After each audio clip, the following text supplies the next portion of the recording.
mom's job moved out to Charlotte, and I moved here. I lived there for like 10 or 11 years. Yeah. And then I moved here. What was that like? Charlotte, a rough place compared to Connecticut? It's different. Yeah. Definitely like takes a lot of getting used to Southern people. That was something that I'd never really never been to the South. You know, all my family's from up there. Yeah. So. I guess Charlotte's the South. It doesn't feel like the South. I mean, Asheville doesn't either, oddly. Yeah. It's like, that's part of why I like Asheville. It's really like chill. I love this place. yeah. Did you move here just for comedy, or did you just like... Nah, I just, my dad, I was like planning on moving and my dad died. And then I was like, I don't want to be super far, you know, from where my mom's at. Yeah. So then Asheville was the spot. Oh, that's cool. Yeah, I was thinking about moving to like Maine or Colorado or something. But yeah. But now you're looking at a house. Yeah. So, yeah. Hopefully everything goes well with that. It's an FHA loan, so there's a lot of technicalities. Oh, it's crazy buying a house. Mm-hmm. I hope I never have to do that again. Yeah. It's nice to have one, but it's crazy. Like this house is has no stairs, so I feel like I can be my last house. Oh yeah. I've had a bunch of houses because they used to be cheap. You know, I'm old, so it's like, it's crazy. You used to be able to just buy a house pretty easily. Yeah. Like 20 years ago here. It's wild. I mean, we're paying $309 for the house. Oh, that's pretty good. And I mean, for like the location, it's pretty good, but it's so expensive. I mean, compared to what a house was, 10 years ago, even. Yeah, it's nuts. But yeah, I guess gotta do it at some point, right? The house like appreciates. It like keeps doubling in value, but you never really get to like get that money, because if you want another one, it's just so it's this illusion that you're like, it's like, oh yes, now it's worth like $1 million, but it's like I can't like get the $1 million because then I don't have anywhere to live. Exactly. And then taxes just get more. You get into that old man phase of your life where you're like, these property taxes, like that's like actually a thing that makes me mad now. Yeah, it's annoying. And then stuff breaks and everything costs you $10,000 or whatever. It's insane. Yeah. So you're in your 20s or 30s? I'm 26. I turned 27 November 3rd. Oh, damn. So you're like ahead of it. You're like, you have a career and a house. I fucked up a lot when I was younger. So. Oh, yeah. I definitely, it would be, I guess. So when I was 18, when I was about to turn 18, I took a bunch of acid one night. I was doing a lot of drugs at the time. But I was on like a bender and I ended it with like 3 days full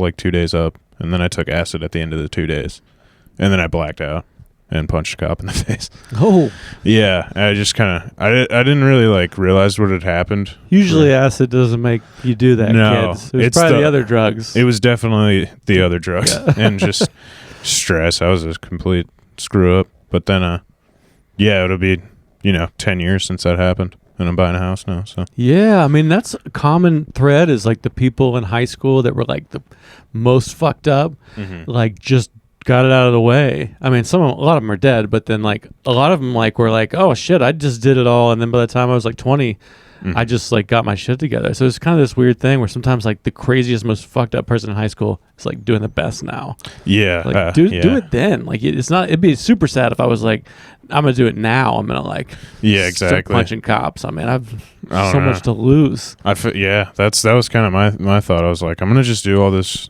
shit now. When my life, it did matter, to do well then, but not as much. Yeah, low stakes. Yeah. Oh, that's cool.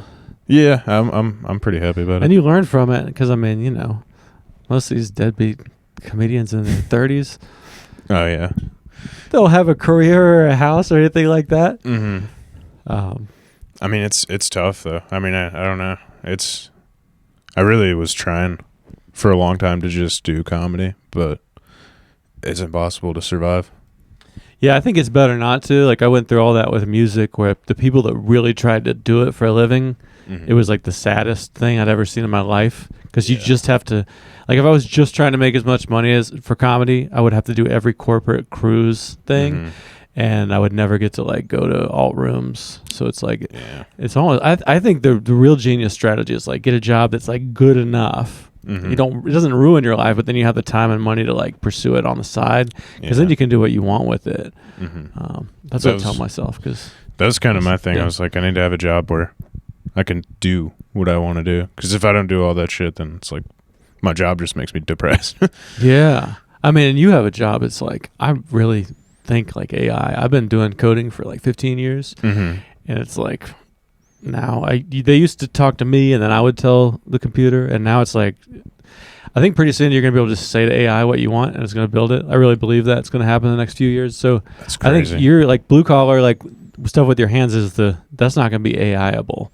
Yeah. There's not going to be some drone that can go in and like do that stuff. So I've like been- my wife does all the handy stuff. I'm like thinking we might have to pivot to some kind of like carpentry Yeah. things. I don't know, but it's like, it's terrifying how good AI is at like all the things that I've built my entire career on. I mean, comedy is like not going to be AI-able, but I don't really make money Yeah. doing that. So My mom's in cybersecurity, and I'm just like waiting, and my girlfriend's an accountant, and it's like, oh yeah, there's this software now that can just yeah, do right, all that shit. Totally. A full virtual like assistant thing. It's not even. But I don't know. A lot of that stuff now, I feel like the interface for some of it is just not there for a lot of bigger companies. Yeah, not yet. And the bigger companies will be the last adopters. But I mean, maybe she'll be able to. Maybe there'll still be some new thing where it's like tuning the spreadsheet, or like it's not going to be what it was. But Yeah. I hope I can still there's all these AIs that are talking to each other doing the web stuff I did, but I still have to like supervise the AIs or or like test security. Like I think it'll. I don't know. Or we'll just all have to have universal income, because in the next 5 years, half of all white collar jobs are going to be automated away. It's so scary to think about. Yeah, because I'm at I see it every day. I see it getting just like faster and smarter, like every day. Like until 6 months ago, I wasn't even using AI. I was like, this is hype. And it's like this year, it's just insane. Holy shit. And so I'm trying to keep up with it, but it's also just like, Yeah. it's kind of not the best for my mental health to like keep up with it too much. Yeah. Doesn't it take like 10,000 gallons of water or something? It's thirsty too. There's that. Yeah, the Terminator movies, it was like, it's going to be some like thing that like shoots you, but it's more like it's thirsty, which I don't know if that's more terrifying. Probably. It probably it's is. going to drink all the water first. Yeah. I mean, you'd think it'd come up with a way to cool itself down without water. Yeah, I mean, it's probably some Matrix thing where like they use our blood or something. Yeah. We're mostly water, so Yeah. I don't know. My friend has one of those Oculus things, and it was just an AI generated one of those pictures that keeps going into itself, and it was the most insane fucking. I mean, I was just regular stoned, and I was like, I took them off. I was like, what the fuck, dude? That's like VR glasses. Is that what Yeah, that is? yeah. Okay. The Oculus things. They have like little remotes too. It's a lot of fun. And you're playing a game, or you're just staring into just Yeah, it's hypnotized by some. Yeah. Staring into this picture that keeps And generating then in front of you. your like body's hooked up to the like the chip's cold, and you're just watching. Oh yeah. I don't know. It's crazy. I heard somebody talking about like they're gonna have. Everyone's gonna just live in an apartment, and then nobody gets a yard, and you just put on your VR Yeah. when you get home, and then I don't know. It's weird to think about. I mean, it feels like it's going that direction, but it also feels like people are more hungry for live comedy and things like that than ever before. Like we went to the fair.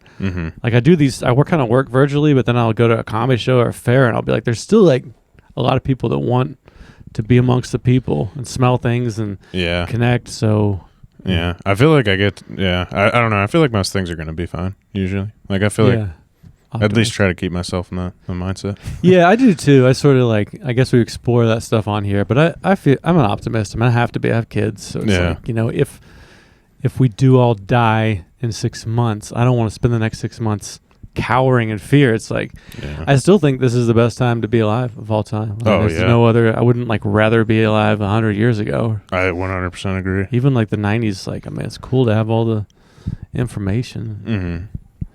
And smoke cigarettes inside. Yeah, well, I guess you can still do that in some states. We're taking a few steps back.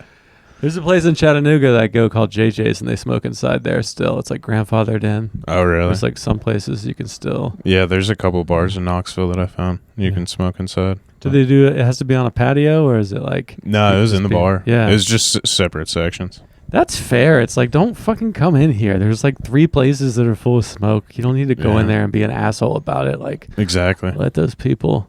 Let them get whatever. Just make themselves all gross and stinky and leathery. Yeah, nobody smokes cigarettes anymore. I walked past a couple like smoking cigarettes, after eating dinner the other day, and I was like, I feel like I haven't seen people smoking a cigarette in so long. Yeah, it's old timey. Yeah, It's kind of like even like outside the comedy shows, it's just pretty much all vapes. There'll be somebody like Sully that's smoking, and you'll be like, yeah, he's kind of got an old soul kind of vibe. Like, yeah. It's always like a guy that seems like he's from another time. Exactly. I mean, unless I'm drunk or something, I don't never. I guess one of my friends started smoking cigarettes because he started doing construction. Yeah, But yeah, you don't see it anymore. that's funny. He started doing. Yeah, It's like gotta start drinking some energy drinks and smoking. now. exactly. I got to get my white monster before I turn into one. Is that so you can fit in, or is it so you can? He was have a already break? addicted to nicotine. Yeah. I mean, we smoked cigarettes, and then like the vapes came out, Yeah. and then I do the Zins now. Everybody does Zens. It's like Zens and vapes. I mean, that's Yeah. like it used to be. Everybody was like smoking and spitting tobacco on the ground, Mm-hmm. and now it's this whole. It's kind of interesting how it just keeps changing, you know. I remember when the blue e-cigarette came out. I could not comprehend it. My dad had one, and I was like, I don't. And then he was like, yeah, it's going to help me stop smoking. And then he never used it and just kept smoking cigarettes. For a second, I thought you said Bluey. The Bluey cigarette. I was like, damn, they are marketing it to the kids. I'm sure there is a blue cigarette somewhere. But, oh, man. Yeah. Make sure Roman's not, I don't know. He might miss this one. Oh, well. Like I said, he's never in a rush. Yeah. Well, hell yeah. But fuck yeah. Yeah, this room is sweet. So did you buy the shed and then you built it out like this? Yeah, it's like a place called Tough Shed where they just like, you go online and they have a little cheesy software and you can choose like where the windows go and there's like options you add on. So That's badass. yeah, my wife's like I'm like very virtual and can do computers good, but she's like really good with, Yeah. mechanical stuff. And so we kind of worked that out, and then soundproofing it was really like at first it was just weird. It was like this big echoey box, like it sounded horrible. So that's been a big part of it. It's like heavy curtains, Yeah. rugs, acoustic paneling. Heck yeah. And And then now you it's- record and hear music as well. And my neighbor like comes over. It's amazing. Like I can like work on a problem till like my brain hurts, and then I can put on Nirvana and just like play That's what's real up. loud, and then I can go back and I've like I can think of the problem. So Heck it's, yeah. So your neighbors aren't dicks about it? no, they've been cool. And it's like the neighbors here, they have these like this pack of dogs that just like it's so annoying. Yeah. And I keep wanting to like tell them to shut the fuck up, but I'm like, I probably shouldn't start like a war about Yeah. who's making noise. Having neighbors that haven't beef with the neighbors. It's no good. No, it's not. It could be a nightmare. Yeah, that's the That's- timeless truth. Yeah. Don't ever. I was working at one lady's house in Hendersonville, and she was like, make sure you guys keep my door closed because my neighbor will come in my house. Because for some reason they thought it was their, like, property. No. Yeah, and we were like, okay. But that just sounds like a nightmare. Come in like They would- aggressively, or, Yeah, they'll just walk in the house like they own the place. and be like, "Hey, I brought you some fresh banana bread," or be like, Nah. "This is my house." Like, be like scary about it. Yeah, I think they might have been some sort of mental illness. Or, Oh, okay. Well, that makes it a little better, but still, not much. No, not really. We used to fuck with that lady really hard when we were kids in our neighborhood. the like insane, like get off my yard lady. She was psychotic. This is a different lady than the one that you were working Yeah, with. then Okay. for my job. This was in my neighborhood as a kid. Okay. Like the old person that was you'd like walk across their yard and they'd get mad, and then that would just make you want to punish their life even more. Exactly. So Yeah. before the acid. Yes. Before you turned your life around. Much before then. You were on the way to. Yeah. I mean, she's probably right. You guys are probably. She could probably tell by the way you guys walked across the yard, the swagger that you guys were up to. She's like, they're not just gonna go play field hockey or whatever.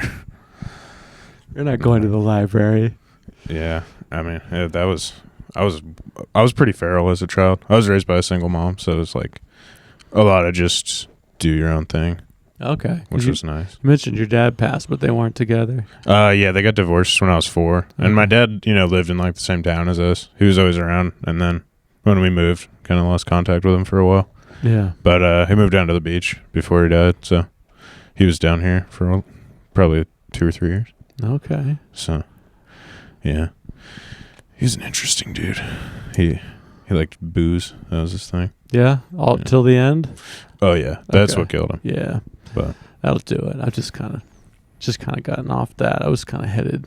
Mm-hmm. It can kind of slowly be. I wasn't like the kid in high school that was like I didn't even drink in high school, but then the 25 years after that, I kind of like it just became more and more. It's so easy to do. Yeah, I mean, you just see more responsibility, more, and then like your metabolism and just your ability to recover goes down. But I always say it's like when you're sitting in a room and it's like slowly getting dark, Yeah. and you don't realize it, and then somebody else walks in, they're like, you're sitting in the dark, and you're like, oh, yeah. That's kind of what like alcohol and things like that were for me. Like it never really had that like DUI moment, but it definitely took a little look around in my 40s, like the recycle bin. You're like, this is getting to be.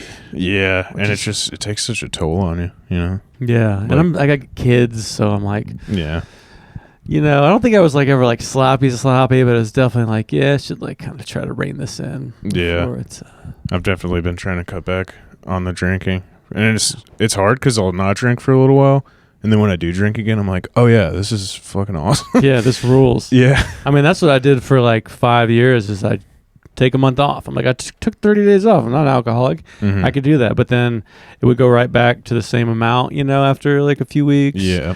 And then I would do a thing where I was like, I'm not going to drink during the week. But then on Friday, like after work, it would be fucking on. Exactly. I would cram like the whole week's worth in. And then on like Monday morning, I would feel like terrible. Oh, yeah. Kind of detoxing to the beginning of the week. That's the worst. And then it's like, it's Thursday. It's been a rough week. It's close enough. And just all those little like mental games were just so exhausting. And when I just removed it, I'm like, it's pretty easy not to drink. Yeah. And it's hard. It's easy to fall into the pattern of like a lot of times after I get off work, I'm just like, okay, I want a beer. But then I'm like, oh, I've done this every day for a week. Yeah. And yeah, just not good. Yeah, man. I mean, can you have one? Can you buy a 6-pack, have the one after work, and then just leave the 5? No. Yeah. There's no That's impossible. I don't understand how anyone can do that. I don't either. Like, when I finish the one, I'm a guy that's like, well, it's going to be 2. Yeah. And it just keeps. And it's like, I'm going to have 6. Yeah. And then it's like, I could probably still drive there to get 6 more. I'll ride my bike over it with a backpack and get 6 more. That is another reason I've been trying to slow down just fucking drinking. It's easy, you get free drinks at shows and stuff. But then I found the loophole of the bicycle. Yeah. Which, that's a lot of fun. The loophole for? You can get drunk and ride a bike and not get a DUI or kill someone. Yeah. I've heard you can, but I don't think it's very common. I mean, it might just be an urban myth. Especially in Asheville, it's 50% of the time whoever's riding a bike either stole it or they're already on acid or something. Yeah, it is weird. I mean, for me, it's like in my mind, it's really not something that I want, though. It's like I don't really relate to like moderation was so hard for me, but then just removing it is kind of like. That's when I started this podcast and started to get more serious about getting booked out of town and stuff because I had all that energy that I was spending, like being ashamed and like calculate like the money I was spending on it and then making sure I had enough for later. But I'm not so bad that I can't drive. Like it was like, I think it was like 30% of all my life's energy, like creativity was just going and like managing that. And then when I removed it, it's like, I get to do all this cool shit. Exactly. So in my mind, I've kind of like, it's like a privilege to not drink. I'll psych myself out and think that it's like better than the shit that makes my life good. Like, I'll be, I'll just fall into like drinking and not focusing on my shit. And like, you end up in the same place, you never, I feel like it's bad because you never really like recede because you're still where you were when you stopped, but you don't have that upward trajectory. Yeah. That you feel like you do when you're actually looking for, more. Yeah.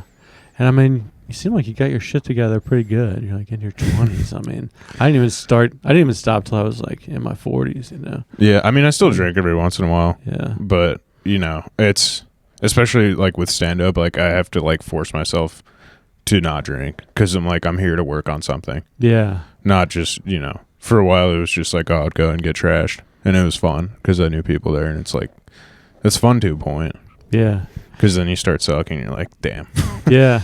Yeah, I mean, I think that's what like probably most people in any comedy scene are kind of like. It's not necessarily alcohol, but it's just like hanging out, which is cool. I mean, it's like the coolest group of people I've ever been around. Oh, yeah. But then it's like, yeah, I mean, now I'm kind of at a point where I'm like, I've been doing it for 10 years. It's like, do I want to just go out 3 nights a week and just hang out just at Mike's and be there for 3 hours to do 4 minutes? I mean, I like seeing the people, or like try to be more like treated a little more like a business where you try to get booked and send out emails. So yeah, I've been kind of going in that direction. But then I'm not around as much at the hangs. Yeah. So I just have people over here. It's hard too. I mean, I get up at 6:30 in the morning for work. That's crazy. And it's like going 11th at a mic is detrimental.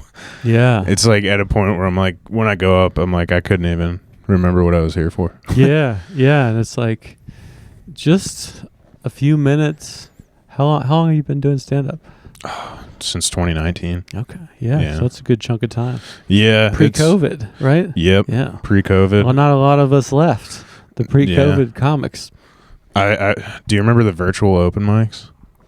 I did like one, and it was just like, I can't. I was close enough to South Carolina that I could still go to Greenville and do comedy and stuff. Yeah, there were places they didn't give a shit. They did not fucking I didn't care. find that out till later. I was like, oh, I could have just every other place, like Knoxville, tried to think they didn't care. Yeah. And I think that's why everyone moved to Texas, right?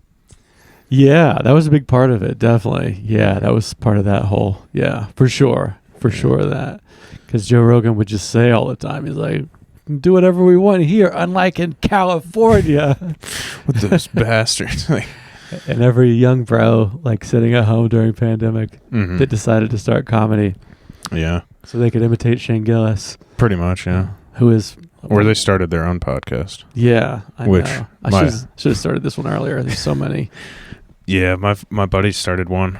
Well, my friends were doing one, and they just stopped. And I was like, you bought like $1,400 worth of shit to do this. Oh, shit. Yeah. They invested. This is low overhead. Yeah. It's all music recording stuff. It works. That I already had. And I like this more like than the you need like a desk with the fancy mics. I don't know. No, this is chill. I like it. You could throw a beanbag in here or something. Yeah. You can't see. The shot is pretty clean. You can't see that there's like shit piled up Should everywhere. I move here since Roman's? Yeah, you might as well. Okay. I mean, I don't know. I'll crop it in here and then, you should keep the mic though. Is that a volleyball trainer thing? It's tetherball. Tetherball. Down with tetherball. I haven't seen one of those in forever. I didn't even grow up with it, but I have like newfangled Asheville kids, so they know about pronouns and tetherball. They're playing pickleball and all. Yeah, all the Heck yeah. They know that the environment's in bad shape. All this stuff, it's ruining their childhood. It's tough. I mean, at least they get to live, here and gets the nature. This is not Charlotte's definitely. You got to go probably an hour into South Carolina to really get anything like this. Yeah, Charlotte's a weird world. I mean, it's so close, yet I feel like it's just so different. Like I feel like we all kind of like intermingle with Greenville and even Knoxville and the Tri-Cities of Tennessee, Bristol.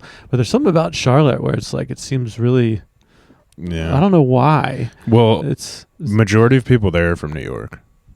Oh, really? Yeah, it's a lot of Northeasterners because the insurance industry in Connecticut moved down, and like a lot of companies were like, we're either moving to Texas or North Carolina because the taxes in the Northeast for businesses like that is insane. Yeah. So that's how we ended up here. So my mom does IT stuff, so. Your mom's like, what did you say again? Security? Yeah, she's in cybersecurity now. How old? What decade is she in? Like she's 50s she's 61. Jeez, I mean that's pretty amazing. Yeah, she was pretty hardcore. She's like a lady that's that age. That's like at the bleeding edge of tech. Oh yeah, she's like my mom's a badass. Yeah. She fucking rides motorcycles and shit too. She's like, is any of this in your act? She used to be a bodybuilder, and I have like a bit about it. I think all this is pretty interesting. That she's a badass who rides motorcycles and does cybersecurity. I mean, right there, it's like, you're not like, I like beer and masturbating or whatever, whatever like people would Yeah. The same shit. Well, she's also she's woken up and gone to the gym every day since I was like before I was born. She wakes up at like 4 a.m. Damn. Every single day. Damn. And she's never been in the military. Like, I don't know how she got that discipline. She and your dad took different paths. Oh, for sure. I mean, my dad was drunk as shit all the time. He was like still up drinking, and she's like going to the Y's and like exactly push-ups. With one arm. Yeah, she was in karate when I was a kid. She has her 2nd degree black belt in Kempo. Damn. Yeah, I love my mom. She rocks. Yeah, she's like super accomplished and like in the mind and of the body. Do you have siblings too? Yeah, I have an older brother. He's 3 years older. Yeah. I guess he's about to be 30. Does he have his shit together? Yeah, he was like the better one. Okay. Yeah, I don't know. I think the blue collar. I think it's about to be the rise of the blue collar. Yeah. Like I think y'all are about to. I mean, he's not going to be out of work anytime soon. He's a Marine. So. Okay. Yeah. Well. Yeah. He'll be fine. Your mom could probably retire. If, the guy takes her job. Yeah, she probably she could. She has assets and shit like that. Or I could just let her live at my house. I don't really care. Yeah. She's not like she's always been super chill. Yeah. Really go with the flow kind of person. Does she support your comedy? She ever come to shows? Oh yeah. I didn't let her for a long time. Yeah. And then I was like, that's stupid. Why not? Yeah, I don't like. I tended to not like it when people I know come, because it puts pressure on it, and a lot of them are bad. But I've kind of got to the point too where I'm just like, sometimes it's bad. That's okay. Like it's okay for you to see me bomb. Like that's kind of cool in itself too. Yeah, exactly. Like, but usually when my mom comes, it is really bad. Like it's like, and I'm like, is it always this bad? But I'm just aware that I suck when my mom's there. I was like, no, I think it. Like if my wife or Emily's coming off now to where like I've actually had like some good sets in front of her. Nice. Bombing in front of your mom, when she like travels. Yeah. She like gets the hotel and then you just come out and just eat shit in front of her. Yeah, and I feel like most of my material is just so like crass. I'm like, I don't even want my mom to think that I even think about sex. Yeah, I'm telling you, my mom's a badass cybersecurity. Yeah. Fit lady. I don't know what the punchlines would be, but it's definitely the premises are like, And it's hard because I respect her so much. I'm like, how can I make fun of her? Like, yeah. But I guess, yeah. It'd be like, make fun of yourself in there somehow or something. I don't know. Yeah, it is kind of tricky. It's like, I try not to do any of the jokes that like, if my kids heard them, I don't feel like I'm disrespecting them. Like I don't want to have some secret act where I'm like, yeah, I hate my wife or whatever. And then she comes to the show and so it is kind of hard to like figure out how to make fun of your life without disrespecting people. I mean, I definitely have disrespectful jokes about my dad, but that was, kind of dude he was. Yeah. He's from the Bronx and like, he was like a weirdly chill guy for being conservative. And he wasn't even like good at being conservative. Like he was a mess. Like politically conservative or? Yeah, he voted red, but like he was super like he has never been like racist or like homophobic or anything. That's like cool. That. Like he's like a really open person. Yeah, I mean, I don't know. I've always felt like I'm a little fiscally conservative. Like I've worked in the government and it's so wasteful. But then like, so we shouldn't waste money. But then also you should be able to like have your pronouns and your abortions and whatever too. Like I don't know why you have to be socially and physically, but I don't know. Do you feel like if he heard the jokes that you said about him that he would laugh at them? Oh yeah, he would love that. See, that's great. It's like he was like a cool guy. Yeah. So he could see he'd be like, yeah, I'm a fuck up in that way. Yeah, exactly. I think that's fine. Yeah, but it's probably really the least he could do for you is let you laugh. Exactly. Like, at least you get some material out of it. Oh yeah, and he was always super supportive too. He drove like 3 hours one time to see me do a show. Oh hell yeah. Yeah, he was a good guy. That's amazing. My parents are like they both had extremely alcoholic dads that like didn't stick around and wasted all the money and sucked, and they were the only two that like went to college, and so my parents are like they play it so safe. Like they're not cool. Like they're wonderful, like reliable, loving people who I respect, but they're not like, I don't know. So like there would always be that kid in high school who's like you could go smoke pot at their house. Oh yeah, yeah. And it was like, oh, you have a cool parent. But then later in life, it's like, ooh, okay, maybe that. Yeah, it's like I'm not gonna let a bunch of 14-year-olds smoke weed in my backyard. Yeah, like a lot of those folks have been like, a lot of people are dead, you know, or in jail or whatever. So I don't know. Life was so different then too. I mean, and it's weird because it was 10 years ago for me. And I'm like, holy fuck. But it has changed a ton. Oh in the last 10 years. I mean, yeah. My kid's like about to be 14. It's like, it was just a different world when she was born. Yeah. And I think AI, I'm telling you, I think it's about to be like, in 5 to 10 years from now, we're going to be like, whoa. Do you think it's going to be better?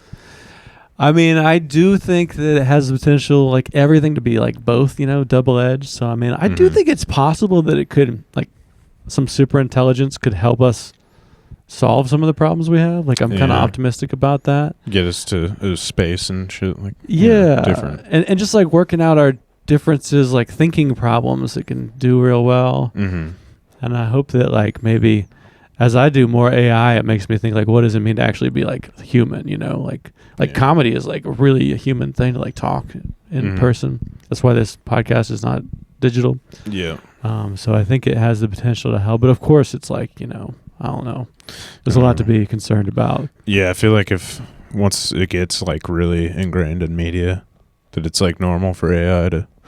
I mean, it's getting so good. There's so many videos where I'll be watching it, and it's like, the president talking, but then just like a full hot dog will come out of his mouth. Yeah, yeah. You can no longer like trust that what you're looking at's real. Yeah. So you should go out and make sure you talk to your neighbors still, but like we're not really doing that a whole lot. Yeah, I mean they have AI sex robots now too. Oh, really? I saw this. It was like, like full on like synthetic looking. They look like real people. And does it just? They can't like walk around though, right? Does it just lie there? And I think it walks. Really? I think it's like a full like robot. Yeah. Which sweet. Yeah, I mean, long term, I guess, Is that good for people, though? Yeah, probably not. But it's like, if you're just going to be an angry incel and like shoot up a school, it's like if the sex robot keeps you from doing that, and then you're still kind of just sad at home. Yeah. Fucking a robot like that. Yeah. Probably good for society. There was that episode of Futurama about that. Yeah. Where it was like sex robots and then the world was like destroyed. Yeah. And this guy was just in his apartment with this like Marilyn Monroe bot. That was that was like a 90s show, but then it came back, right? It came back like 4 times. Yeah, it's weird. Yeah. I fucking love that show though. Yeah.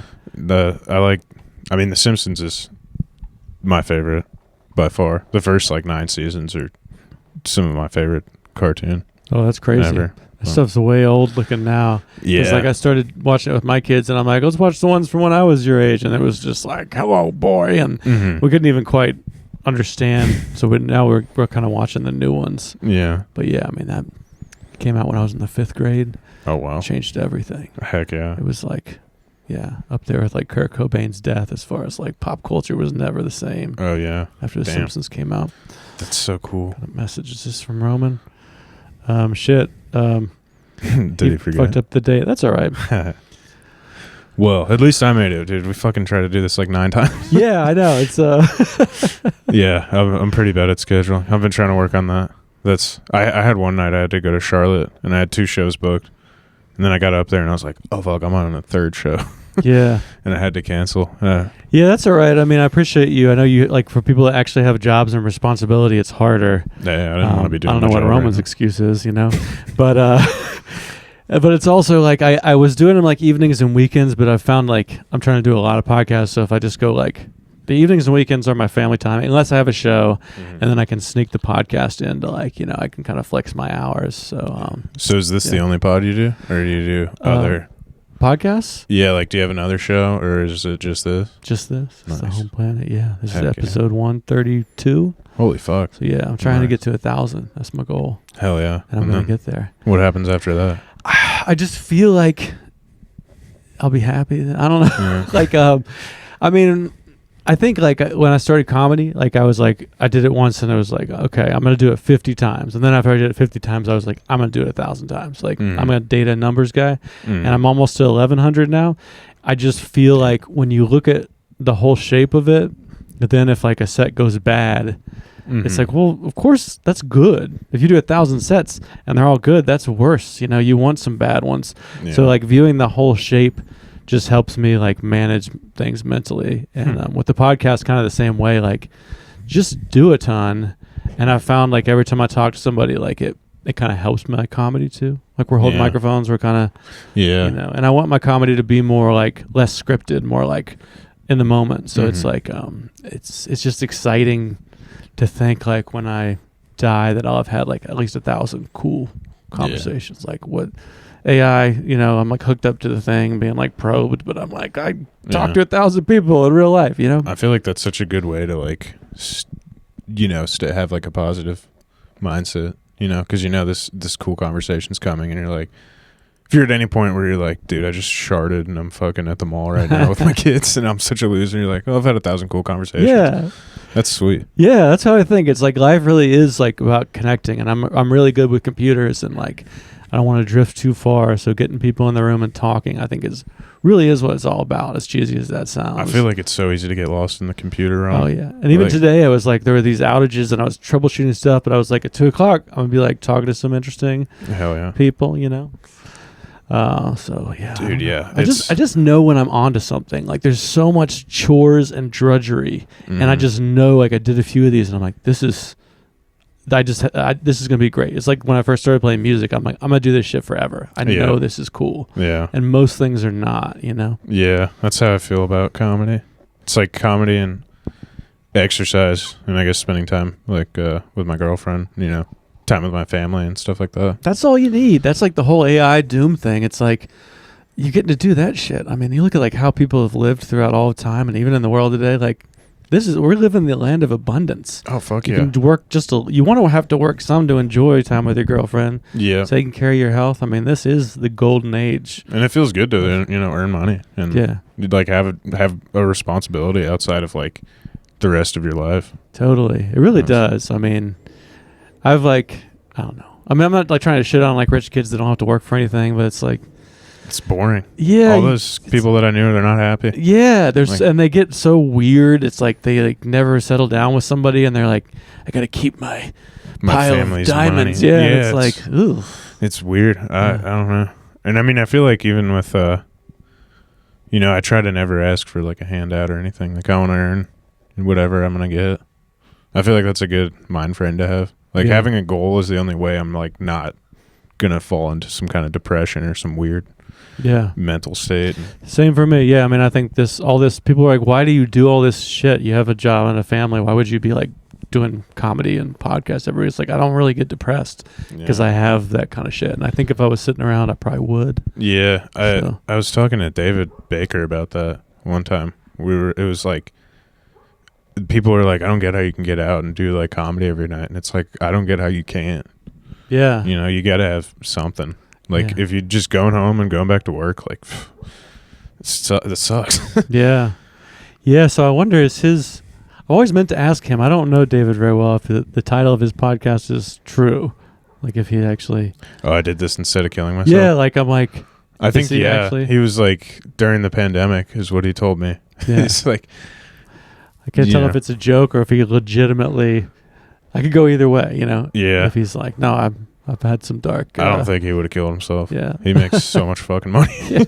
But that's a lot of those folks are the. Oh yeah. Most screwed up mentally. I don't know. I'm not saying he is, but. Yeah. What's fucking the guy from American Psycho's name? Yeah. Yeah. I know who you're talking about. The Batman guy. Jason Bateman. That's the closest I can get there. I can't name the actor or his name in the movie, but I know the movie is Batman. awesome. Yeah. American Psycho. Yeah. Solid. Yeah, it's a crazy movie. Yeah. My girlfriend never seen movies. She never seen that one? She's never seen like any movie. Like she knows Elf. Elf's great. But I'm like I'd put it up there with American Psycho. Oh yeah, for sure. Different. But like she doesn't know any other movies. I'll be like telling her about like asking her if she's seen this movie or like quote a movie, and she just has no idea. I mean, I relate to that. I don't really know what's going on. Like at open mics, people will laugh at like a reference, and I usually don't know. Like if it's like 9/11 level, I'll be like, all right, I need to figure out what happened, you know. But in general, I kind of don't. Yeah. I did happen to know American Psycho because that's an older movie. Yeah. But the culture we're in now, Yeah. kind of aging out of it. Yeah, it's weird. It's like you find movies and TV shows that are good, but like nobody knows what they are. Well, it's just so much now. I mean, it's insane. Like it is cool that like we used to all have like Seinfeld on Friday. We'd all be like, we were all in it together, you know? Yeah. Like I think now it is kind of like so fractured where it's just endless. I'm watching Seinfeld for the first time now. Oh, really? Yeah, I watched Curb Your Enthusiasm. Oh, yeah. Like 4 times first. So now you're going back to... Yeah, I've never seen Seinfeld. Did you start at the beginning? Yes. Because that's bold, because I think it's a little rough at first, or it definitely gets better. Like the first episodes, were you feeling them, or were you just like, what the hell is this garbage? No, this is the greatest show of all time?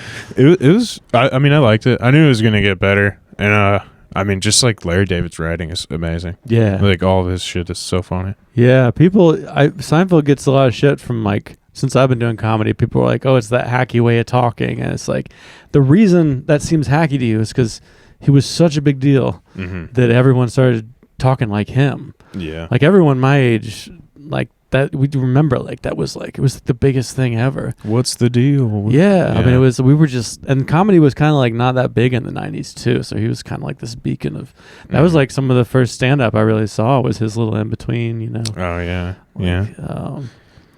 I was watching Comedy Central specials when I was really young.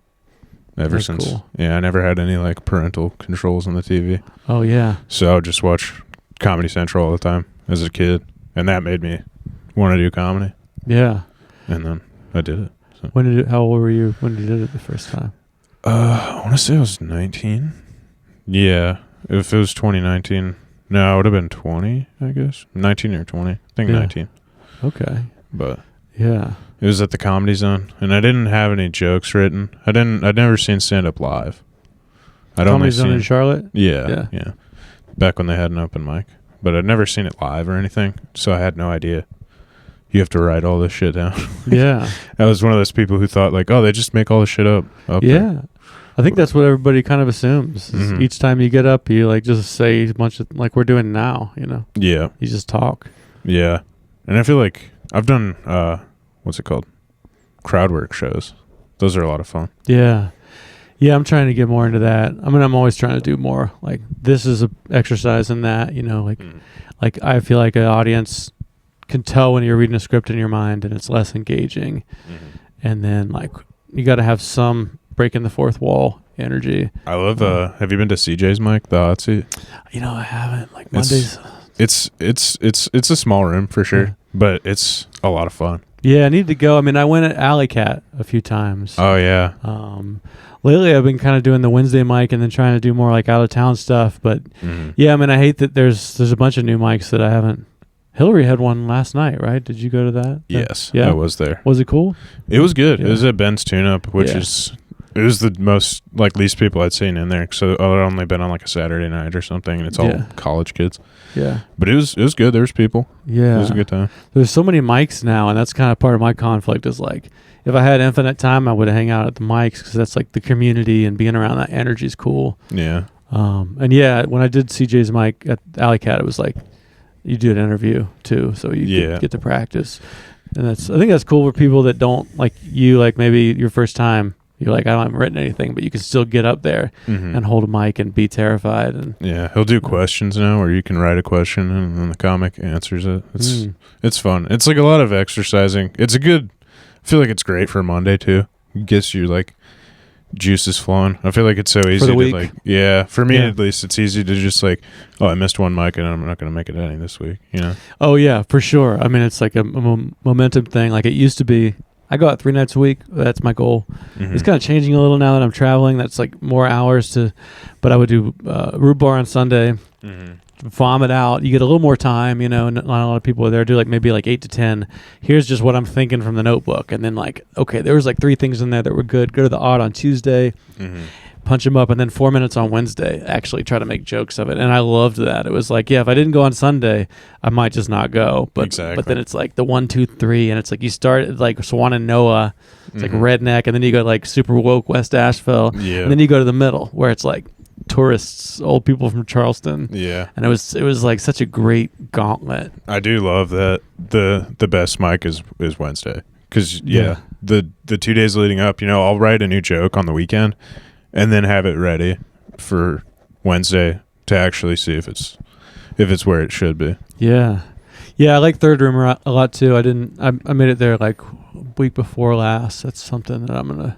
Dude, the inside of that place is so cool. Yeah, well, at first I didn't see it. I was like, it's cool, but not for comedy. Mm-hmm. But then they've dialed it in now where it's like their chairs are in around. Yeah, it's in like the middle now. Yeah, I mean, they're so good at that. Like, they really don't just put it on the stage. They like really they did the same thing at Asheville Music Hall where it started on the stage and it was like weird. Mm-hmm. Like the stage would be like up high and there's people walking in the door next to it. It's distracting, and I love how they just know how to tweak a room. Yeah, Carrie and Petey. Yeah, do a great job. Those dudes, they are kind of the reason. I mean, I owe a lot to them because I think it's been like 17 years or something. Like they started. Holy shit! Comedy. That show has been around for so long. That's wild. I mean, I've been doing comedy 10 years, and it was like maybe it's like 15 plus, but mm-hmm. it was already like well established. And the first years were like rough, but they've just dialed it in. So somebody like me can just like have a place to do comedy. Whereas mm-hmm. if you go to like Knoxville and places around here, their comedy scenes, like Bristol's only like 5 years old or less, Yeah. So here we kind of have that like more of for a smaller city, we have like senior comics. It's crazy because for like Charlotte, this scene it grew a lot, but like there's probably like most of the original people aren't in it anymore. Either they left or like a couple people left and then came back, but a lot of people moved to Austin in the pandemic, and they were just like they're there now. And they stayed. They're still doing comedy there. Yeah, my one friend Grant. Shout out Grant Adcock. He works for the mothership, and he's like on all the clubs and shit down there. Oh, damn, dude, it's so cool. Have you gone out there? No, I haven't.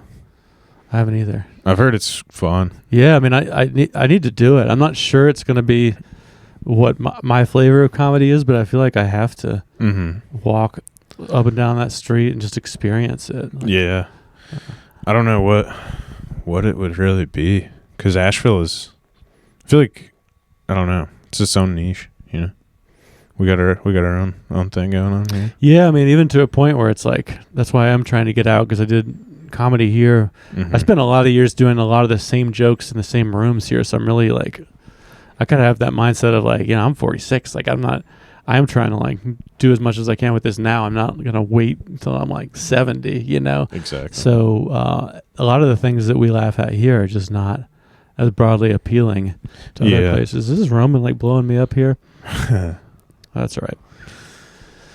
Yeah, it's and it's good to branch out and go see like what works in other places, because like a lot of, especially like kind of not racist jokes, but like more jokes where like it's better if there's black people there because they know what you're talking about. Totally. I mean, that's like the one mic I went to in Charlotte. I was probably the only white person there. Is Reggie Massey's. Oh hell yeah, dude! I love Reggie. Yeah, he was great. I mean, the mic was great. It was just like everyone was black. The TVs were on. It was like no one, regardless of what you look like, you're not getting like people's attention. You have to work for it. Exactly. And I was like, this is like such a cultural experience from Asheville, you get up here and you say something about race and people are just nervous because you can't even look around to see if it's okay. And then if there is one black person, everybody looks at them. Yeah, and that's weird. And it's just like you can't even do race material here because it's too white. That was one of Ralphie May's lines. He would always be like, all right, I'm going to start talking about black people. So everyone find your nearest black person. Yeah. Make sure it's okay to laugh. Yeah. Yeah. But yeah, I mean, the first year or two I started getting booked on shows, I was only doing black rooms. Yeah. And like going from that to like white, it's different. It's you can say the same thing that you said in a room full of black people that was okay, and you come say it's all these woke ass Asheville justice warriors, and everyone's like, he shouldn't be allowed back at those. This has been tested in black rooms. It's crazy. It's weird. I don't know. It's just there's not. I thought there would be more diversity here for sure. Yeah. But I mean, it's like as far as like gender goes, I think we have more diversity than most places like definitely I've been to. But I mean, we do. There's like a time where we'll get like 4 or 5 like awesome black comedians going, and and then like 3 will move, and it's like, God, it was getting to be where we could actually get into some. Yeah, that's what it's like at my job. They just hired a black guy, and then he like had to move out of his house, and he's leaving now. I'm like, fuck. Because I mean, Chesney's amazing, but he's been more focused on acting and that stuff. And then Dante was incredible, but he just came and he was like, all right, I'm gonna go to Atlanta now. Bye. So, yeah. But it's Asheville. Yeah, I mean, I like it.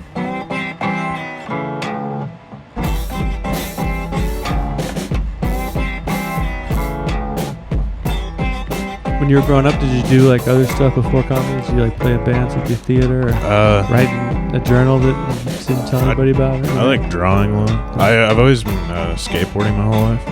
Oh, really? So that's kind of been a creative outlet. Yeah. Because you gotta, figure out lines and like plan stuff.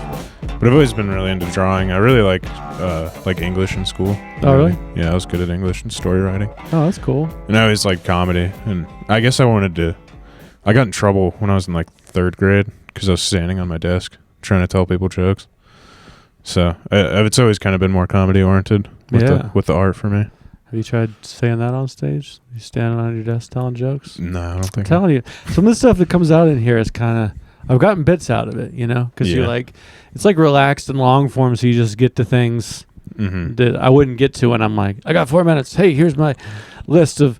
Sometimes some of that stuff. It's just like interesting premises. I guess you still got to write a joke for it, but it's like, I always like it when somebody says something from their life that you haven't heard other people say. Because a lot of jokes start like with the premise that you've heard, like kids are annoying. Everyone's like, yeah, no shit. Like, Dad's going to tell us about that again. The weather lately is crazy. Exactly. Yeah. One thing I do like about Asheville though is there's not a lot of hack comics. There's just like a couple, but like in a lot of scenes, there's just like that one guy that you're like, dude, you're fucking trying to do dice right now. Yeah. I mean, I think that's like, where it's a double edge. It's like AI. Is it gonna be better or worse? It's gonna be both. It's like everything's got two sides, and Asheville's kind of like we're kind of snobby, and we don't cross pollinate as much as we should. That's just my opinion. But then also, it's like there is kind of a higher standard of like intellect and having a like an angle that's unique maybe than some other places in the South that I've gone, some other cities I've gone to, and you go to their mic and you're like, everyone's acting like Shane Gillis here. Yeah, like everyone wants to be Larry the Cable Guy or something like that. Yeah. And then they're just telling jokes that like you could find on the internet. Yeah, it's the same same jokes. Yeah, so I mean I do like that here. I feel like that's really served me well to be It's a great city for arts. Like I love how supported it is here. Charlotte is such a like corporate banking city. Yeah. And like the vibe is just the comedy scene is fucking amazing there. Yeah. But like the vibe is just not an arts place. It's like get money, get your wife fake tits and put your kids in a $120,000 a year school. Like that is it does kind of always feel a little like plastic. Yeah, and just I've been here for 23 years because I've been in bands and music scene and comedy, and just the way people talk about Charlotte, it's kind of a little bit like Florida or something. Yes. Where it almost seems like people are racist again, like not because the black people being in Charlotte, but just like fucking Charlotte, where everyone. Yeah. It's like it almost like it feels a little too mean. It's like I mean, there's a lot of cool people there, and like there are good arts and stuff. Like there's great comedians. I've seen a lot of funny people from there. Yeah, they have a lot of really like Jordan Century. He's from there. Dude, he's so good. He's so funny. Jonathan Williams is really good too. Because Goolsby's not from there. He's more from Greensboro, right? Yeah, he's a Greensboro. I think that's where I met you. As we did a show with him down in Brevard. Yeah. He's gonna come and do another one soon. He asked me to produce it with him, and then like hasn't hit me up in 6 months. Oh yeah. Well, he's got like a baby and stuff now too. But I'm kind of trying to figure out something. Like the last guest I had on, Aaron Foster, came and he did like his own show, where he did like social media ads and just got people there. And then Goolsby's done that too, where he's like, I reach out to places and I find a place that's excited to have comedy there. Yeah. Good sound. I bring in a show, I pay people, and then I run social media ads. Yeah. To like get people there. And it seems like that model kind of works. Like I'm like just turning this corner where I'm like, instead of just trying to get on other people's shows where they just forget about who's on the show, and they might not even do a good job promoting it, that you can promote your own show. Like that's the worst. Have you ever bought ads? Have you ever done that? Yeah, really? I have before on Facebook. Yeah, for comedy or yeah, it was an open mic I was producing. Okay. Yeah. How was that experience? It was all right. I mean, I feel like it was better. More people came out word of mouth once they found out like what it was, and like saw flyers, and they came out. But I mean, I don't think it's a bad thing. That's how Don't Tell does it. Yeah. They don't even have anything. It's not even a show. They're just like wherever. And they've hit that. That's like the $25 ish. Like people in their 30s. It feels to me like that crowd is like people in their 30s, couples that haven't had kids yet, so they have money. Yeah. Like it's a very specific niche. But I mean, yeah, they're excited. They paid for a ticket.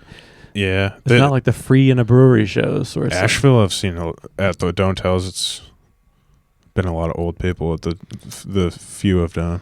I've been on 2 or 3, I think. Yeah, the Asheville ones do kind of feel older. The last one I did was cool as fuck, though. Yeah. I mean, they're still more well attended than most shows. Like the Don't Tell brand is just insane that they've just figured out this weird psychological trick.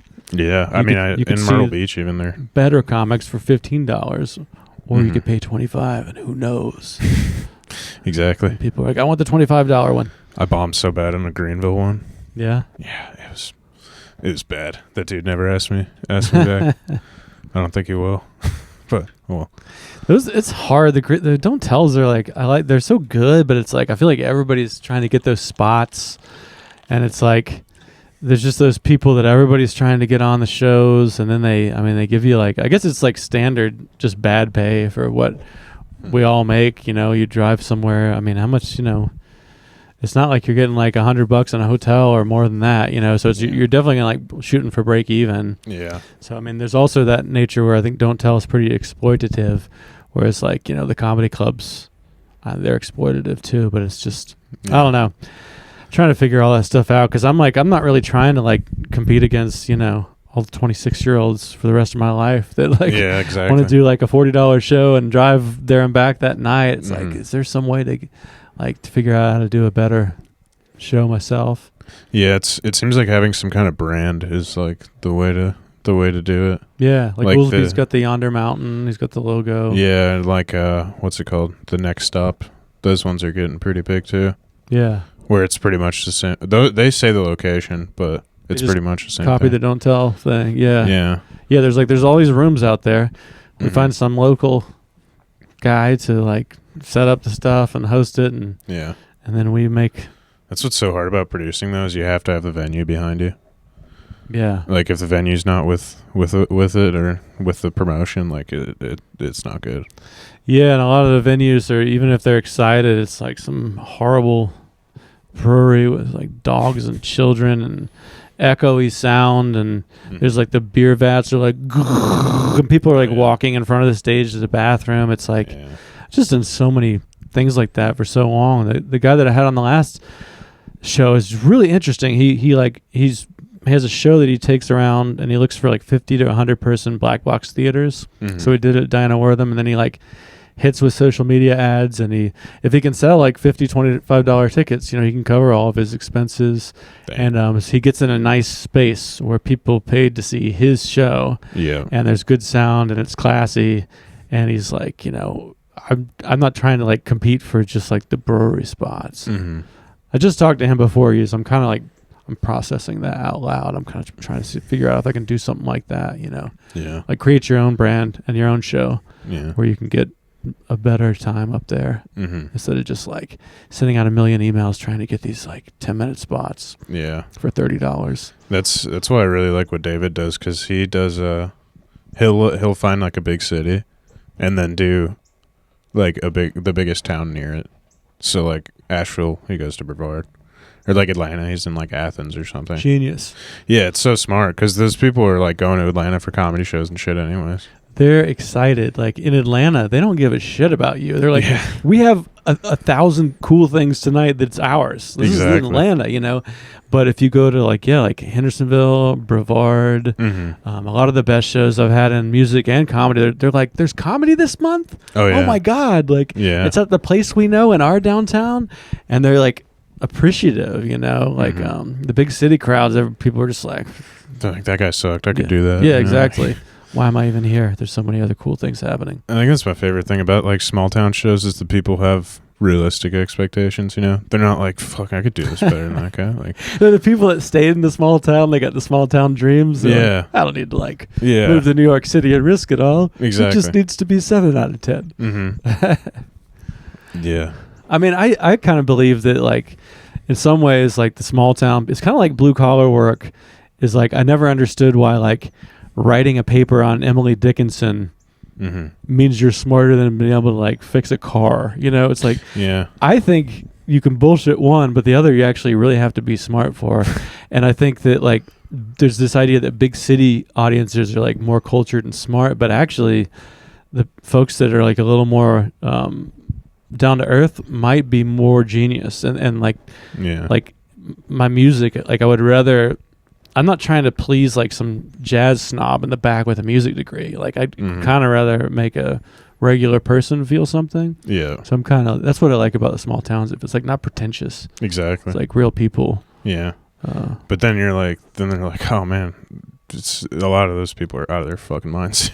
Yeah. That are in small towns. Oh yeah. There's like all the math and shit. Yeah. Just insane people. Yeah. That's a big one. Yeah. That's one thing I didn't think it was as big here. The people are real Bible thumpers in Western North Carolina. Oh, yeah. Not Asheville, but like... Yeah, the rest around, it's like, it's like, I don't know if you've seen the new Ed Gein show, but it's like his mother is super religious like that. Like, I'll go into people's houses and I'm like, holy fucking shit, this is weird. Yeah. But... Ed Gein, again, I knew American Psycho. That was like the one... Ed Gein is like a reality show. Oh no, Ed Gein was a serial killer in the 40s. Shit, I'm gonna have to edit that out. Oh, so a lot of this podcast is people like are listening to me, and then they realize I don't know something. He doesn't even know. Like there's like the Saudi Arabia comedy thing, you know. Oh yeah, came up on one recent one. I'm like, I don't really know the Riyadh comedy. So you don't even know what's going on with that, like. Well, it's like the government shutdown, you know. Like I said that to my mom this weekend. She's like, "The government shutdown?" I was like, "Yeah, the fuck are you talking about?" I did know that because I work for the government, but oh, so are you not working right now? No, the feds, the federal employees get off. Like those of us that are contractors and do the work are like, we don't. It's not even real, you know. It's like they just don't. They just go home, and then that's why it is true that like. It's pretty wasteful. Government's very wasteful. I've never been a federal employee, but I've been right up next to it's like free healthcare for life, all these amazing benefits. You can literally not get fired unless you like, you have to like shoot the place up or something like that. That's crazy. So it is kind of like government's very wasteful. So I kind of can relate to that sentiment that we need to like, but then also like they've cut we're working climate research. So they've cut like all the, which is not good because I think climate change is real for sure. So it's like I'm kind of meandering through topics, but yeah, I work next to the government. That's wild. I try not to say too many things on here about yeah, that's crazy. Yeah. Oh man, I couldn't imagine working for the government. Well, I guess I do. I give the money so I can live here. Yeah, you sort of work for the government. Yeah. I mean, what do you do? Like, is it like residential mostly? Yeah, I do all residential HVAC. We'll get a couple commercial jobs here and there, but it's mostly like people's houses. So you work like there's like a guy that finds the work. Is it like a? Yeah, so I work for a big company, Mountain Air Mechanical, and they have salesmen and like a whole team. It's big corporate, bullshit. And I did work for a smaller company at first, but then.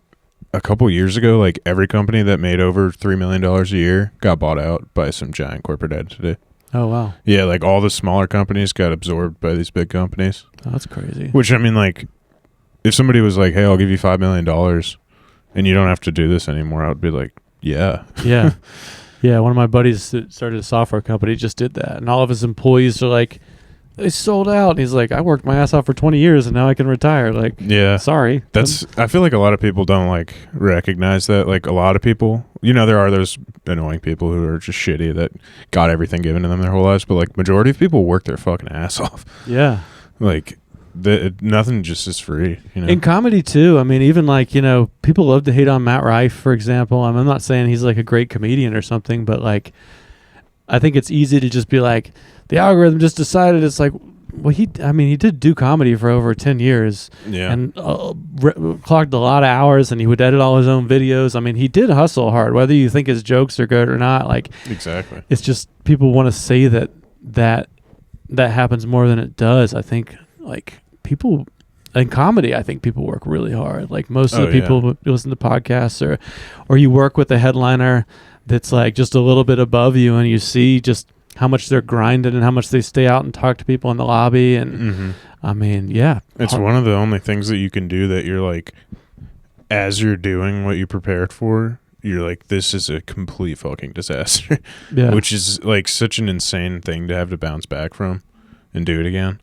Like a really bad bomb. You just like, this is fucking crazy. Yeah, I mean, it's like redemption though. It's like a metaphor for like all of life. Like that's anything you do is going to be that. Like if you want to keep going and get great at something, you have to like fail and be humiliated. But with comedy, it's just like the most public. It's like the type that's the most obviously embarrassing. You're like standing in front of everyone and you suck, and it's like, but that's what's so cool about it is like I love the immediate like, okay, that was good or not, and I feel like there's these levels with it. Like first is like just getting up there and like sucking.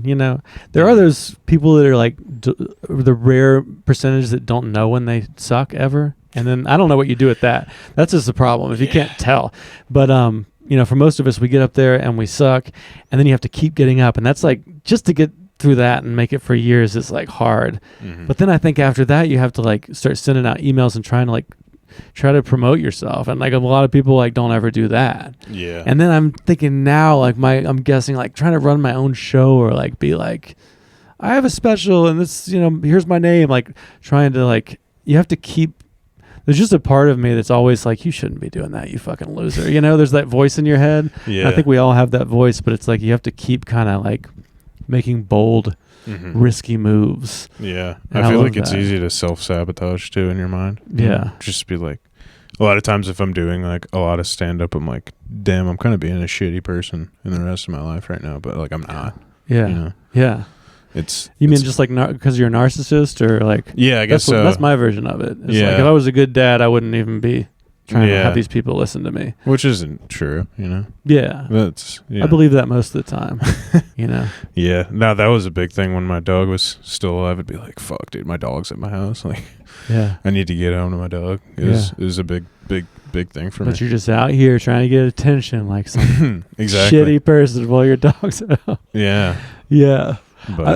But then like your dog deserves the best version of you, or that's like, I had somebody on, my friend Grace came on, and she was like, I just think it's so cool that your kids see you like living your dream too. Like you're a good dad and I'm around, but like I'm not just like, I had to give up my dreams for you assholes. Like I'm and I think about that every time I like start beating myself up. I remember she said like, that's cool that you're like, they're seeing you not just be a dad, but like go for your ridiculous dreams. I feel like that's one of the things that really pushed me in comedy was like seeing my mom do all this.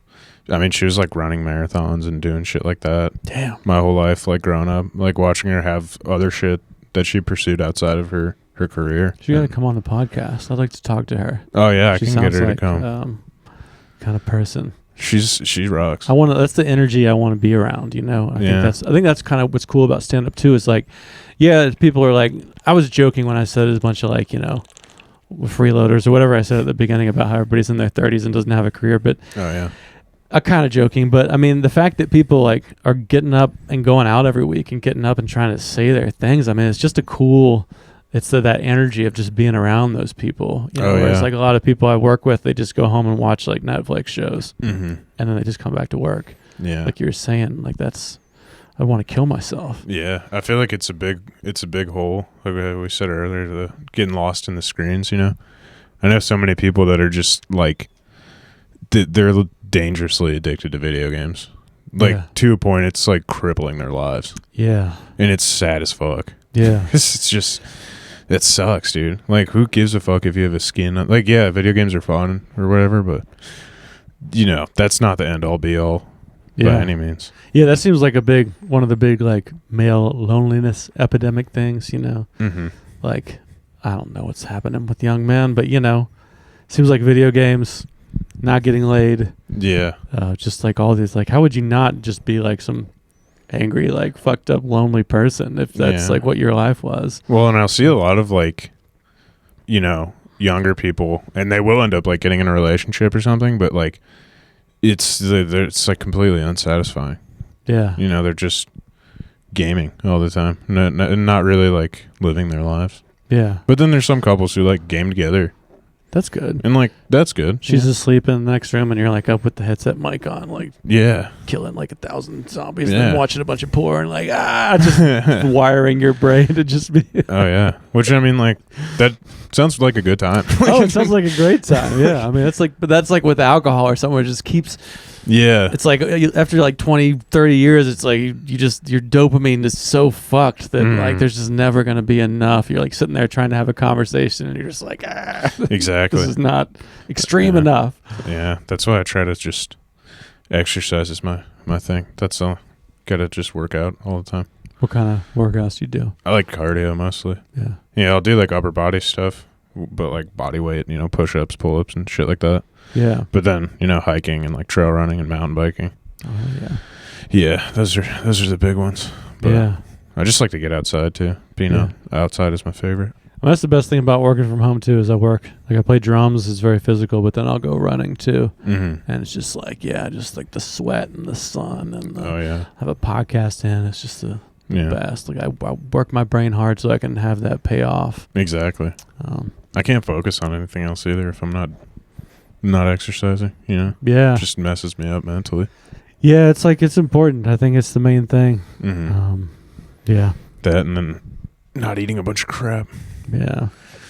Which, I don't know. I mean, I don't know if Red 40 gives people autism, but you definitely try and eat healthy. That's one of my main things. When you're working, do you pack a little healthy lunch? Yes. Oh, wow. Yeah, I'm not eating McDonald's and shit every day. Because, I mean, I work with those guys, that have been doing that for 20 years. You pull out your little, fresh avocado and lemon, and they're like, oh, this guy thinks he's better than us or something? Yeah. You start reading your literature and working on your set list. Like, who is this guy? Yeah.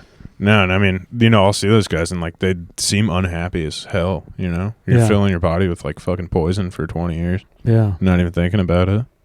And that's another thing. I am not a hypochondriac, but I'm very worried that at some point my health is going to start deteriorating for some reason. Yeah, I mean, it's going to happen. Yeah. I'm not looking forward to it. Yeah, I mean, that's been a big motivator for me, just trying to quit doing things that are bad, just subtract things that are accelerating my inevitable decline. I think mentally that's the one that's the most terrifying to me, the mental decline. Yeah. I don't feel like I've felt too much of that yet, but that's horrifying to me. I mean, luckily, mushrooms are a thing, so I guess those will work. I mean, if they don't, they rewire, they reconnect your. I don't fucking know. Yeah, that's what I've heard. I mean, it makes sense. I think in one, I like to just make up science on here sometimes, but that if you just go to you have the same routine and you have the same beliefs and you just stick to the same the grooves in your brain, that you're probably more likely to get Alzheimer's and stuff. Learn a new thing every day, do something every day for an hour that makes your brain uncomfortable. Mm-hmm. I think comedy is inherently that. You're trying new ideas, you're hearing different perspectives, that can maybe stave off. If I wasn't doing comedy in this, I might be a little bit more of a grouchy old man who's I decided what I thought about that in 2003, and I'm not going to change my mind. Yeah. I mean, the happiest people that I meet are just constantly pivoting. It's never wake up, do the exact same thing the same way every day all the time. Yeah. It's always switching it up. That's cool. That's like your mom. You got the good example there. Yeah. I hang upside down a lot too, and I have this theory that Alzheimer's could be a blood flow to the brain issue.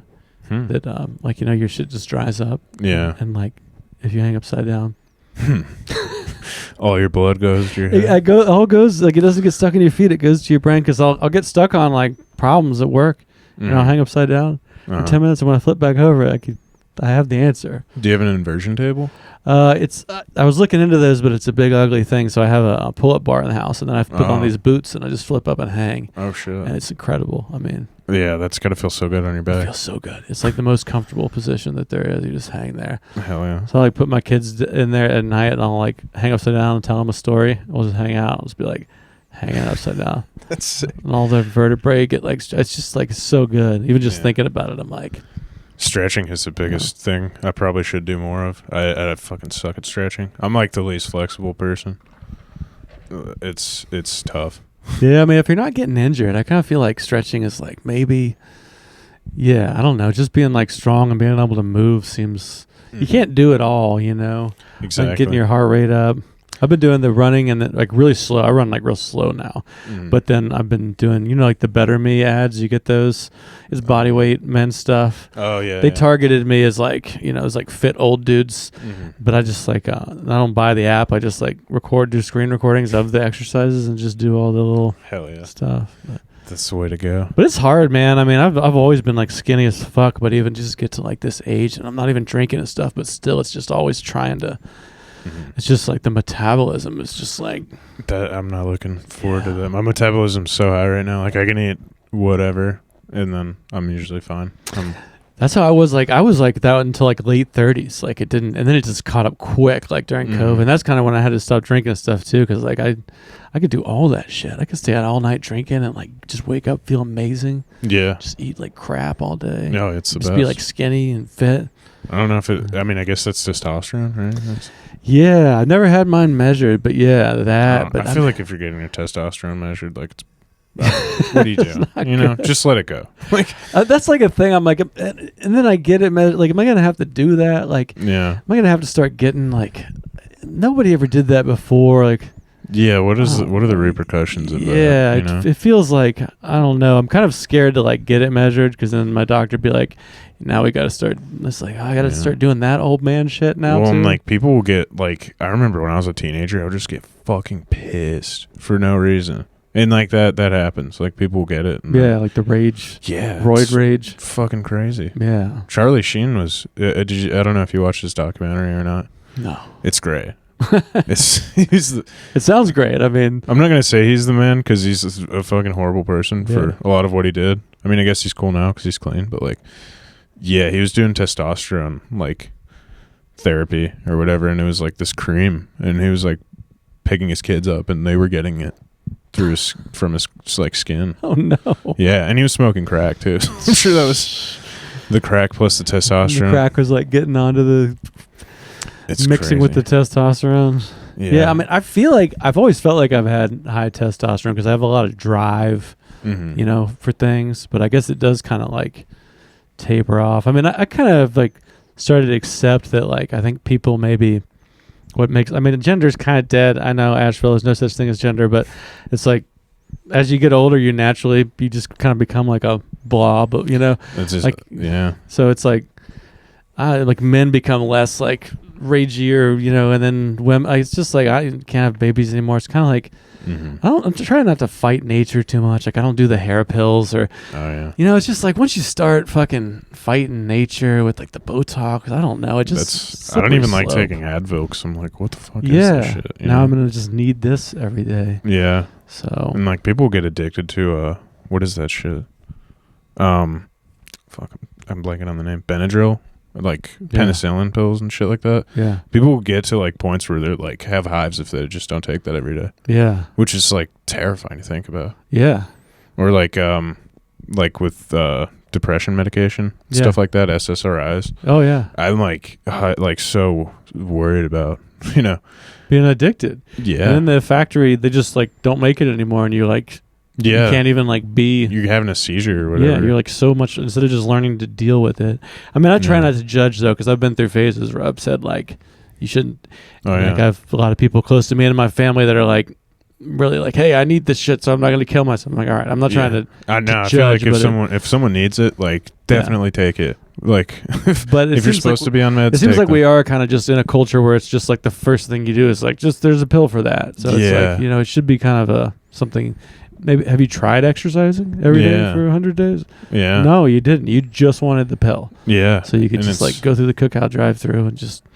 It's tough, and like I feel bad for, you know, I took Prozac for a little while when I was like 17 and it just wasn't the thing for me. But like my aunt, she's been on Zoloft for her whole life and like it works for her. Yeah. So like if it works for her, good. Yeah.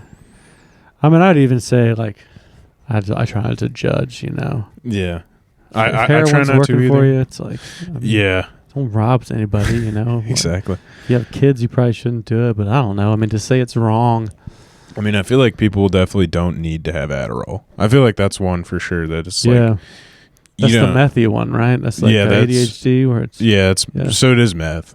It's like one compound off of meth.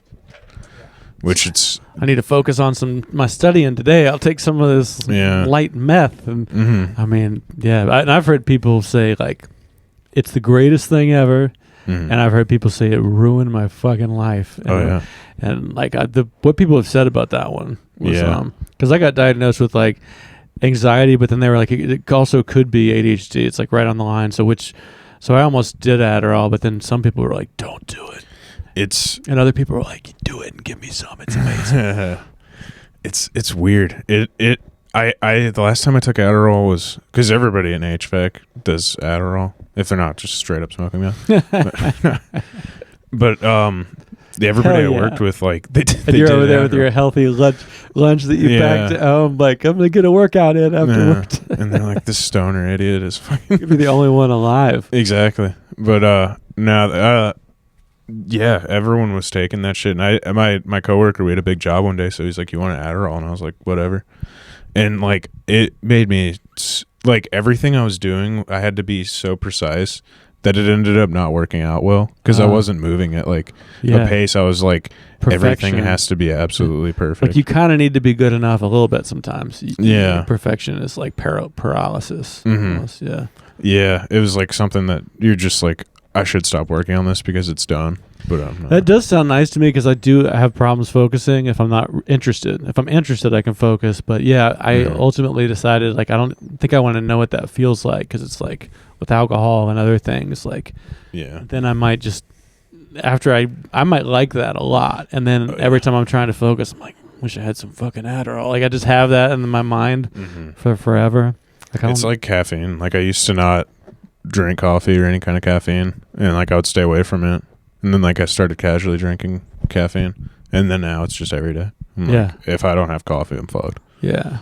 Which. Yeah. I mean, there's gotta be something, you know? It's like, that's I'm doing coffee and a little too much sugar.